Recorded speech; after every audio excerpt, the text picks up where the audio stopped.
नमस्कार दोस्तों, स्वागत है आपका आज की एक नई वीडियो में।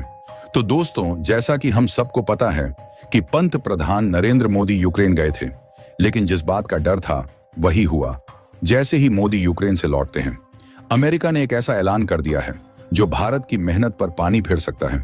भारत लगातार रूस यूक्रेन की शर्तों और शिकायतों का निपटारा करने की कोशिश में लगा हुआ था, क्योंकि भारत को लगता है कि युद्ध थम जाए। तो वहीं अमेरिका ने इस बातचीत को बेकार करने की कोशिश की है।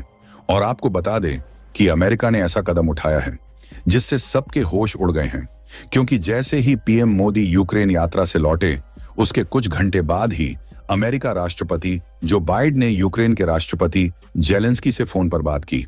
और इस बातचीत के बाद अमेरिका ने बहुत बड़ा ऐलान कर दिया है। अमेरिका ने यहां भारत को सीधे सीधे फंसाने की कोशिश की है। अमेरिकी प्रशासन ने यूक्रेन के लिए सबसे नई सैन्य सहायता देने की घोषणा कर दी है। आप अपने स्क्रीन पर देख सकते हैं कि अमेरिका ने यूक्रेन को $125 मिलियन देने की घोषणा की है।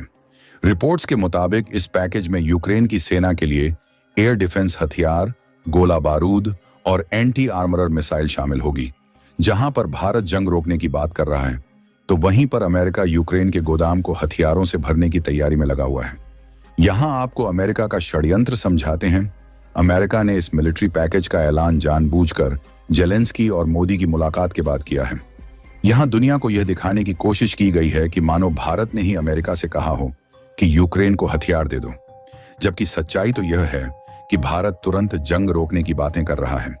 शांति का प्रस्ताव लेकर यूक्रेन के लिए भारत के पंत प्रधान मोदी वहां पर गए थे, लेकिन अमेरिका की एक अलग ही रणनीति बनी हुई थी।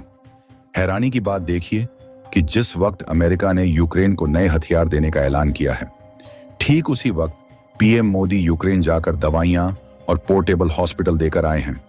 इसी से आपको भारत और अमेरिका के चरित्र का पता चल गया होगा।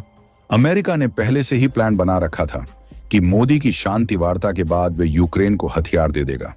अमेरिका कितना खतरनाक देश है, वह आपको जो बाइडेन के बयान से पता चल जाएगा।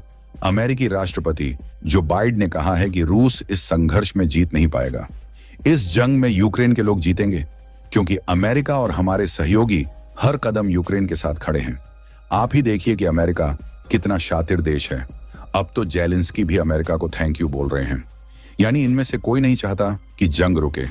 अमेरिका से बात करने के बाद अब तो जेलेंस्की के भी सुर बदले बदले से दिख रहे हैं। जेलेंस्की बोल रहे हैं कि अगर भारत रूस से तेल खरीदना बंद कर दे तो यह जंग तुरंत रुक जाए। अब कोई जेलेंस्की से पूछे कि यह बेतुका आइडिया उनके दिमाग में कहां से। और ये तो सबको पता है, और जेलेंस्की को भी पता होना चाहिए कि आज भी अमेरिका और पूरा यूरोप किसी न किसी तरीके से रूस के तेल पर ही निर्भर है। रूसी तेल का एक बड़ा हिस्सा तो खुद भारत ही प्रक्रिया करके पूरे यूरोप को बेच रहा है। क्या जेलेंस्की को यह सब दिख नहीं रहा? आप मानकर चलिए कि जब तक जंग चलती रहेगी तो हथियार बेचने वालों की दुकान भी आबाद रहेगी। इसलिए शायद अमेरिका नहीं चाहता कि जंग रुके।